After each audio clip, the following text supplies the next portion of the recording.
Hürmetli vatandaş, leksiyen devamlaştırımız. Endiki leksiyimiz Nimet doğurdu buludu vatandaşım.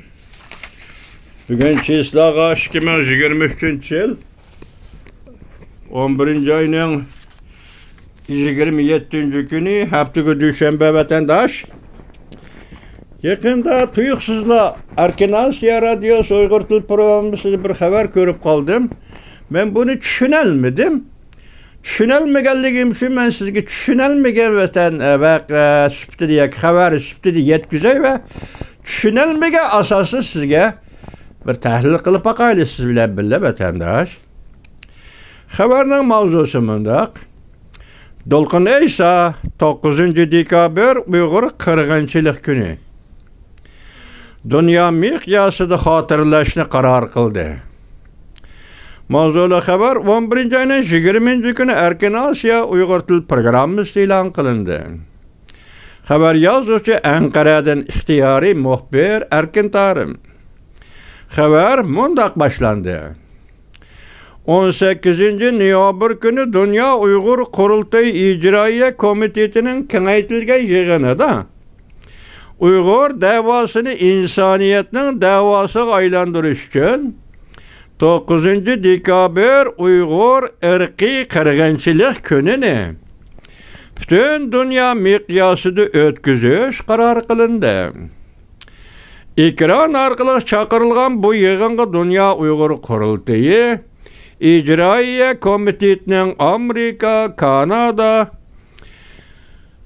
Yaponiya, Avustraliya, Türkiye qatarlıq 10 neçə dövlətdəki əzaları, hər qaysı komitetlərin müdirləri, muavin müdirləri və Dünya Uygur Qurultayı qarmığıdır ki, ammi təşkilatlarının məsulları olub 90 nəfər kişi iştirak qıldı. Erkitiniz, faaliyetiniz üçün herkes artıkça fikir kılmayımız Dolkun Efendi. Bir yerde siz bizge evvel düşendirip koyamısınız, bizim savadımız tazı yukarı emezsene. Bu 9. dekabr degen neme degen gepmez. 9. dekabr günü Uygur kırgınçılığı. 9. dekabr Uygur kırgınçılığı. Kayada, kaysı zamanda, kaysı vakitte, Xitay memleketide ve yakın müstemlik Uyguristan'da kayada 9. dekabr degen sanğı bağlıq aldı bir yerde bir kırgınçılık yüz veripti ma Dolkun Efendi. Reis Dolkun Eysa Efendi kayada, kanda iş. Bu tuyuksuzlu 9. dekabr Uygur kırgınçılığı.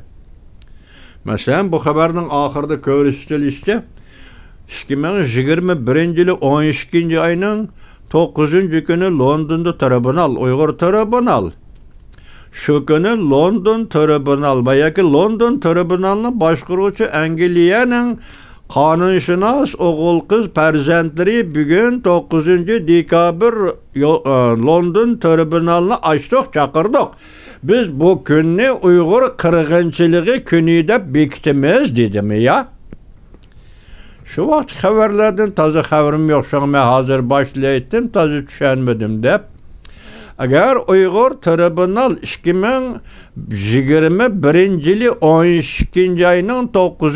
günü London'da büyük bir tane payitahtı London'da çakırılgan iken bu tribunal çakırılgan gün buluş gerek. Hatta bu tribunal çakırılgandı mı Angliyanın oğul kız kanunshunosları hem bugün Uygur kırgınçılığı günü de bektiş. Bu artıkçı gep. Angliya kanunshunosları herkes bundaq demeydi o vatandaş. Neymiş ki 9. dekabrda hiç qandaq bir yerde Uygur kırgınçılığı bulup bakkan emas.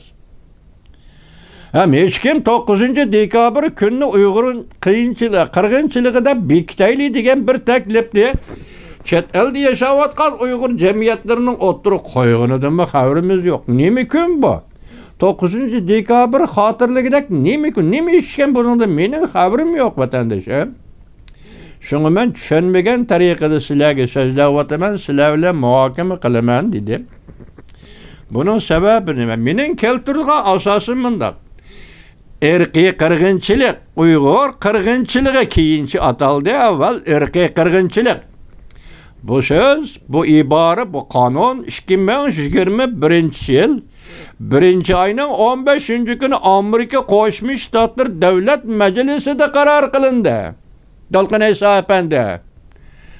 Siz şu günü Uygur Kırgınçılık Hatırı Günü dep hatırlışınız gerek mi? Ya ki bu günü yani 15. gününü özgertip 9. dekabr deydiğen müşnak bir sanğa. Mevhum bir sanğı doğrulamakçı mı? Dalkın Eysa Efendi. Makul devlet meclisi mi koyup durun? Memuriyet de o 2. orunda ya 3. orunda durdu Amerika'da depmek mi makul? Ondaqda 1 ayının 19. günü 2021 yılı sabık prezident Trump hükümetinin sabık devlet işlakatı ve Mike Pompeo 1 ayının 19. günü Xitayning Uyguristan'da yani Şinjan Uygur Abdunum rayonunda yolga koyuvatkan siyasi kırgınçılık, ırkı kırgınçılık dep atadı. Biz muş 2 günün bir gününü tallap alaylı. Bizge her 2 gün kıymetli çünkü devlet meclisi 1 ayının 15. günü kırgınçılık. Xitayning yaki Cungu Kompartiyasının Şinjan Uygur Abdunum rayonunda müstemlike Uyguristan'daki yolga koygan siyasi kırgınçılık. 1 ayının 15. günü Amerika Koşmuş Ştatları Devlet Meclisi. 1 ayının 19. günü sabık devlet işlakatı Mike Pompeo dedi ki ırkı kırgınçılık.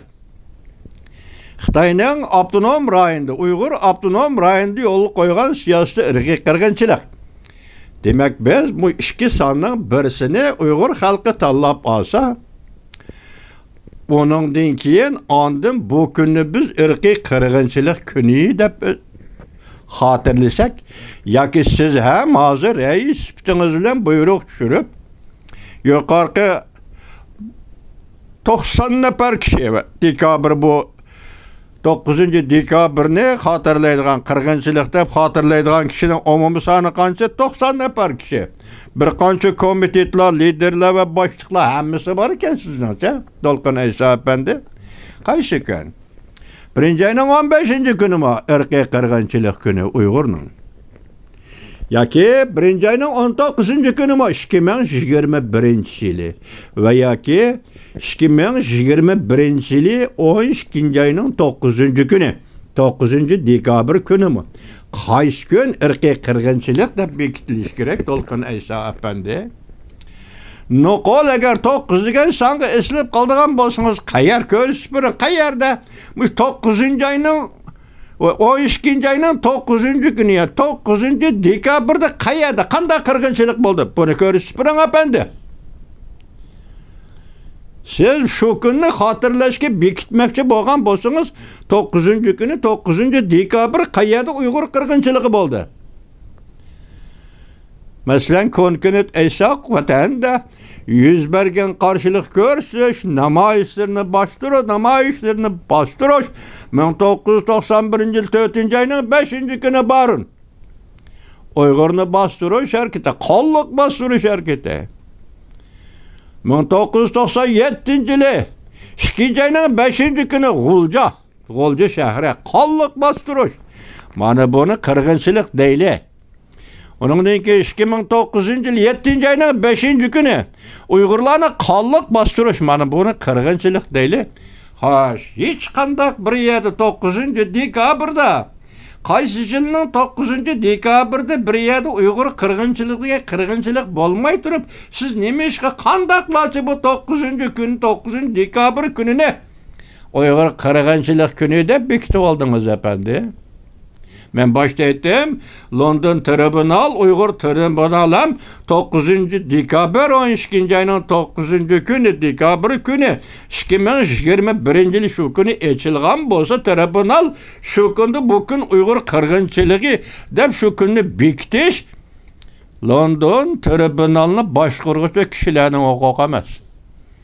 Ulanın hukuku dairesi kişi emas. Sebebi paket emas. 9. dekabr Uygur'unu kırgın kılgan hiç qanday paket yok.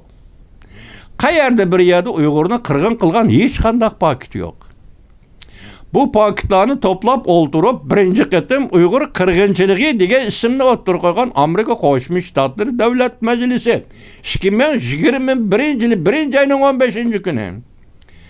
İkinci qatim shu vaqtdagi sobiq hukumat Davlat ishlar kotibi Mike Pompeo 1-oyning 19-kuni Moşu iki kunning qaysini tanlab elib Uyg'ur qirg'inchiligida bekitish bu aqlga muvofiq.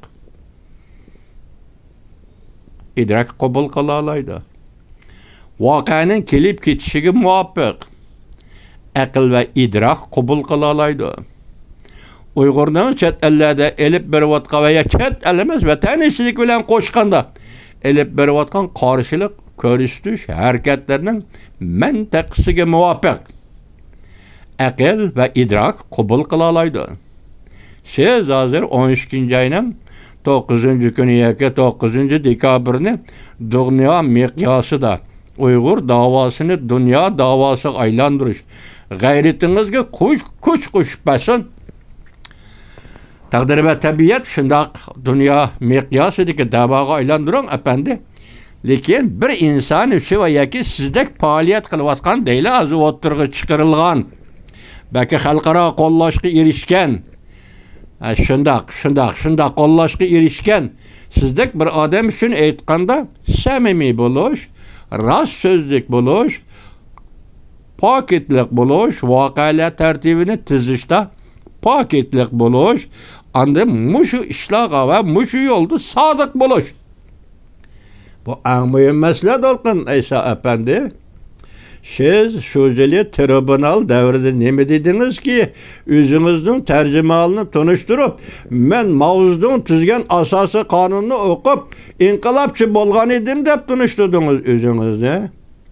Agar siyosatdan az-to'la xabaringiz bo'lsa va ya shuningga loyiq axloq va o'lcham, samimiyat bo'lsa, efendi shundoq deyishingiz kerak edi. Men 20-asr ve 19-asrdan keyingi yerimidan başlap öz ili vatanida 3 qatim davlat qurgan millatning bir a'zosiman. Men shu muhitda va shu zaminda o'sib cho'ng bo'lganman. Bu davlat qurish huquqiga varislik qilish, an'anasiga varislik qilish har bir Uyg'urning burchi. Men shuning biriman. Men shuni Uyg'ur tilida so'zlayman deyishingiz kerak edi Dolqin Aysa efendi. Yani bir kitap yazdı deb anladım, sen burun nima ish qilganding deydigan savol tug'ilibdi. O kitap yazganda şu kitapta şunda zürriyet tug'ilibdi. Sen burun nima ish qilgan odam eding desiz, siz debsiz, men burun vatanda savodsizlik, yani oqartish xizmati bilan shug'ullangan edim. Çünkü kompartiya bulup Şinjan Uyghur Abdunum rayonunu kurup berip taki hazırgacha savadsizlikda oqartish deydigan siyosatni yo'l qo'ygan emas Dolqin Aysa efendi. Siz öz aldınız bunda siyaset yol qo'ygan bo'lsangiz o'zingiz bir shaxs odam bu mümkün emas. Bunu chaqiriq qilib amalga oshirolmaysiz, chunki sizning unda ijtimoiy o'rningiz yo'q Dolqin Aysa efendi. Vaqt aytgan kichik bolasiz. Bu sizning qo'lingizdan keladigan ish emas Dolqin Aysa efendi. Kitap yazgandımız samimiy bo'lish kerak. Samimiy. Yani ikinci qatim yazgan bir kitabınız da o hemmadin eshib tushgani nima demokratiya? Jungoning bergan demokratiyasi nima qildi? Bizni tunjuqtirib qo'ydimi? Esimda qolmadi vatandosh.